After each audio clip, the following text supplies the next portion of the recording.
What we talking about? What's up, Truth Feelings family? It is another hot day in Dago in September, and it is also my birthday weekend and my granddaughter's birthday weekend. Tomorrow I'll be turning a cool 58, and my granddaughter will be turning 2 on Monday. So shout out to all the September babies out there, all this little crazy ass Virgos that's out there.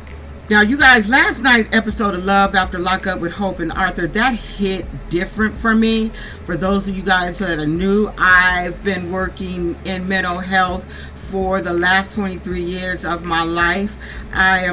We work in a level 4 facility, meaning that is the top of the line. We get them from Patton, we get them from crisis homes, we get them from psych hospitals, we get them from prison, we get them from everywhere. They are the sickest of the sick.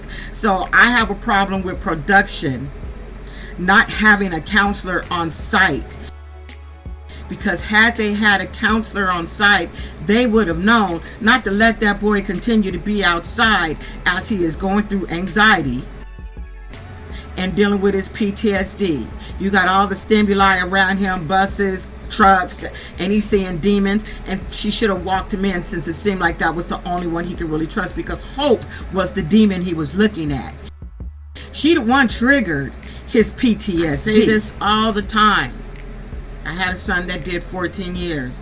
You need to go into a halfway house to deal with your issues and people that's dealing with the same issues phasing out into society. You need to see a counselor once, twice a week, or however long you need to talk about what went on in prison. Maybe, for my son, he did all that. He didn't want to tell me what his the things that happened in prison, the things that he had to deal with, the things that he saw. He didn't want to tell me all that violent shit. So he used the counselor, he used the system to make him better. And you can't do that with, Hope is not a safe space for him to talk about his issues with. She's the demon that keeps playing head games with him in his mind. And like I said, she triggered it. The minute he walked up to her, and she's on the phone talking to the sister, which we now know, it's just a big secret. They don't even know about Arthur. And he felt like, damn, this is the time you should have introduced me to your sister. I'm sitting here at a fabric store off your nice surprise in my element. Let her know kind of what I'm all about. And then you and giving me hands and shit. When I walk up, ask you who you talking to, you hang up. So now you're bringing up my PTSD while I've sat in prison all this time, not trusting anybody next to me, not even the COs, because they don't do shit in there. So here I am. I'm supposed to tell you, Hope, you were not a safe space. That's why he don't say shit to you, because you're part of the problem. So that's why he shuts down and he's quiet. You're part of the problem. And when he found that picture of your ex or whoever you was with, again, another trigger. And here you are, you want to sit here and tell him to talk about his feelings. Why you don't talk about, because you're the issue. You're the demon, Hope. You're the demon. You're the demon that he's looking at. But I told you guys in my last video, I showed you his eyes. I said that boy is way, way institutionalized, and he said he's institutionalized. He's institutionalized. Like he's just so, he got a blank look to him. He got a very blank look to him. He's definitely institutionalized, and he needs a lot of therapy. But I hope you're not the one to do it, because you're the plot. Now, to me, it makes sense why this boy just sits there and do Etch-a-Sketch on his face. Maybe he did that. If I do all this crazy stuff to my face while I'm locked up in prison, I don't have to be the one out there reaching for help. It'll keep people away from me, because they just like, ooh, little triangle man is off the chain. I don't know. But he got a whole lot of issues, and he shouldn't even went with his mama. Like I said, halfway house counseling is what you needed to get it together so you can phase into society, trying to get into the world and deal with some broad who you halfway trust. And I think what was messing with him in his mind too, he started feeling some kind of way after that girl triggered his PTSD. He probably was thinking in his mind, you know what, I'm making the wrong decision being with this faulty broad. I probably should have went home to my mama. This is not the right decision. I'm making a bad decision all over again. That's probably the type of shit that he was thinking in his after head. She just kept pressuring this boy to share his feelings. Like I said, he can't share his feelings with you, Hope. He need a safe space. And you were never a safe space for him, and you just proved that to him. So now he's outside trying to figure out what the hell is going on. He said he ain't never experienced nothing like this in his life. He said buildings is changing. He's seeing demons except for a few. His hands is shaking. He's never experienced this before. So this is all new to him. He's just trying to figure out what the hell is happening. So then the devil starts walking to him. That pink-haired devil started walking to him. And the look on his face scared me. The way he was looking at Hope scared me. And she's trying to figure out what the hell is going on. He's catatonic. He ain't saying nothing. And she's just like what? Like, is it me? Do we talk? I need something. Like, give me something. Like, what's going on, sir? And he says, I love you, Hope. And the way he said that, I was like, in private, he probably would have choked shit out of you. And it just brought me back to the alleged shit that's out there that he did a pow on her. Maybe he did. And maybe she's just taking a rap because she sees she's the one triggering his shit. Maybe he did.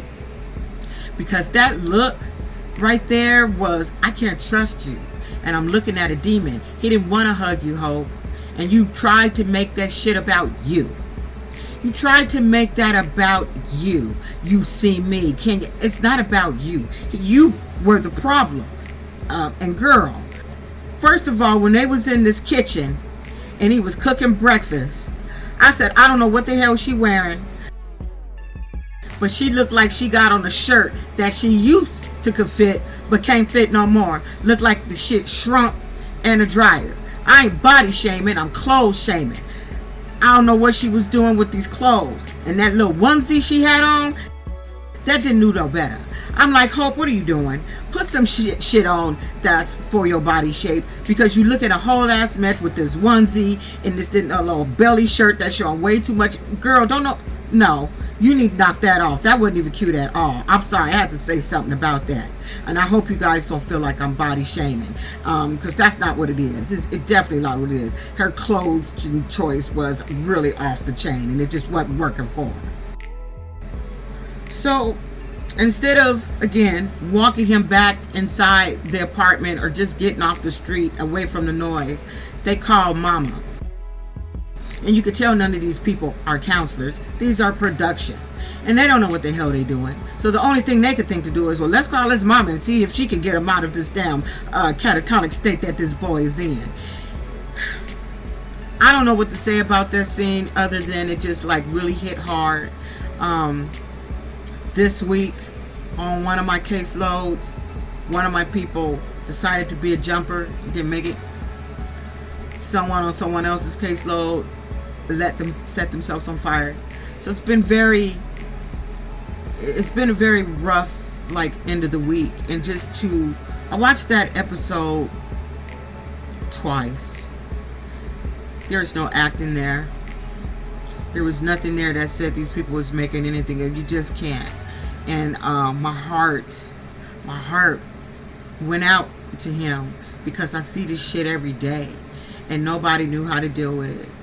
Hope you'll never be able to deal with it. Hope thought he was just going to get out and just be okay and be all hunky-dory, and they was going to get married and go live off into the sunset, not knowing, oh, he's got a lot of things going on in his mind. You're a little girl. But instead of trying to talk to his mom and try to figure out what's best for him together, you want to try to compete with his fucking mama. Instead of... Let me not go there. I just don't feel like getting my blood pressure up. It's just too damn hot to even go there. Let's go to this last heifer that just irritated the living shit out of me. And even the mama of Daniel irritated me too. I did not understand this scene for the life of me. Please tell me if I'm wrong, if you guys feel the same way. I really need to know. So she's on her way to meet the mother and the stepfather and the cousin. So she's meeting the parents for the first time. Now they coming to, as you can see, I showed you, they got this whole empty place full of seats, and the first place they want to sit is at a damn bar. And then we find out Mama got her little past histories dealing with inmates and dealing with drunks, and she herself had an issue with alcohol. And then we got the stepfather who's sitting up there who said he only got 5 months clean.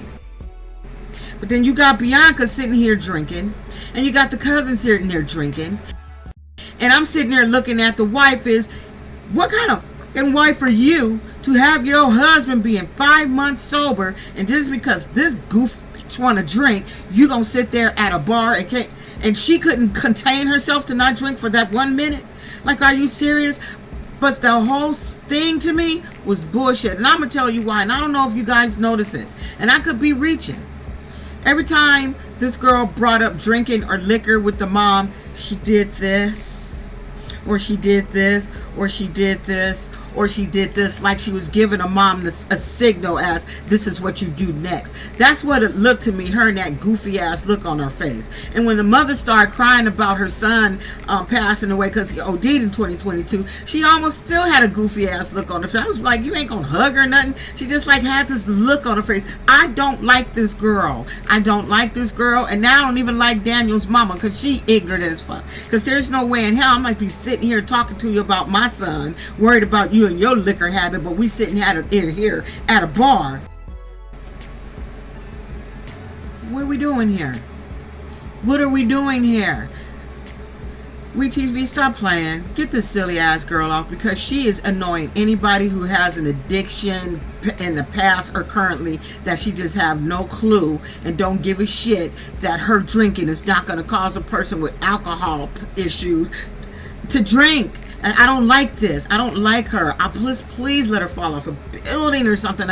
I don't like her at all. I don't like what she stands for. I don't like the fact that you got this goofy broad on here acting like she don't know about recovery, although she said she did, but yet you gonna drink and please stop it. Stop it. Stop it with the ignorance. I can't find. Anyway, that's it. That's all, y'all. Like I said, happy birthday to all my September babies. I will see you guys with something else later on. I'll see you Monday. Bye.